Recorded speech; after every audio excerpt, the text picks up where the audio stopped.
గత అసెంబ్లీ ఎన్నికల్లో జగన్ కోసం పనిచేసిన ఎన్నికల వ్యూహకర్త ప్రశాంత్ కిషోర్ ఇప్పుడు జగన్కి యాంటీగా మారిపోయారు.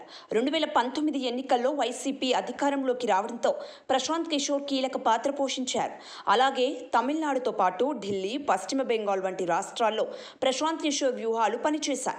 అందుకు ఆయన అనుసరించే వ్యూహాలు వర్కౌట్ అయ్యాయి. అందుకే దేశవ్యాప్తంగా ప్రశాంత్ కిషోర్ పేరు మారుమోగిపోయింది. ఆయనకు డిమాండ్ పెరిగింది. కానీ ప్రశాంత్ కిషోర్ ఎన్నికల వ్యూహకర్త మానుకున్నారు. బీహార్ రాజకీయాలపై ఫోకస్ పెట్టారు. పాదయాత్ర కూడా చేశారు. మళ్లీ బీహార్ రాజకీయాల నుంచి వెనక్కు వచ్చేశారు. అక్కడ తన స్ట్రాటజీ వర్కౌట్ కాదని భావించినట్లుంది.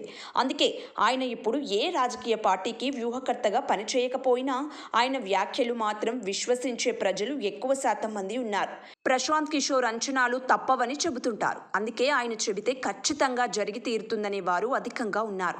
అలాగని పీకే జోస్యాలను నమ్మలేమని వాళ్ళు కూడా లేకపోలేదు. అయితే గత కొద్ది రోజుల నుంచి ప్రశాంత్ కిషోర్ ఆంధ్రప్రదేశ్ రాజకీయాల గురించి ప్రస్తావిస్తున్నారు. ఈసారి జగన్ అధికారంలోకి రావడం కష్టమని చెబుతున్నారు. ఎన్నికలకు ముందు తర్వాత కూడా ఇదే మాటకు కట్టుబడి ఉన్నారు.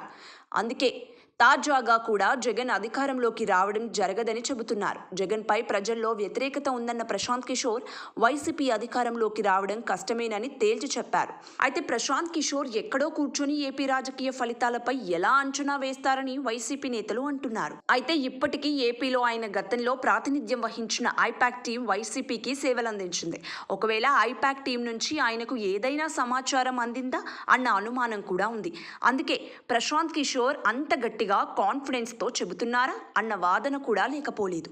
అయితే వైసీపీ నేతలు మాత్రం ఐపాక్ టీంతో ప్రశాంత్ కిషోర్కు సంబంధం లేదని, ఆయన కేవలం జగన్పై ఉన్న వ్యక్తిగత వ్యతిరేకతతోనే ఈ వ్యాఖ్యలు చేస్తున్నారని అంటున్నారు. దేశంలో మోదీ పాలనపై అసంతృప్తి ఉందని, ఆగ్రహం లేదని చెప్పిన ప్రశాంత్ కిషోర్ ఏపీలో మాత్రం జగన్ పాలనపై ఆగ్రహం ఉందని ఎలా చెప్పగలరని ప్రశ్నిస్తున్నారు. మొత్తం మీద ప్రశాంత్ కిషోర్ కామెంట్స్ మాత్రం ఏపీ రాజకీయాల్లో హాట్ టాపిక్గా మారాయి.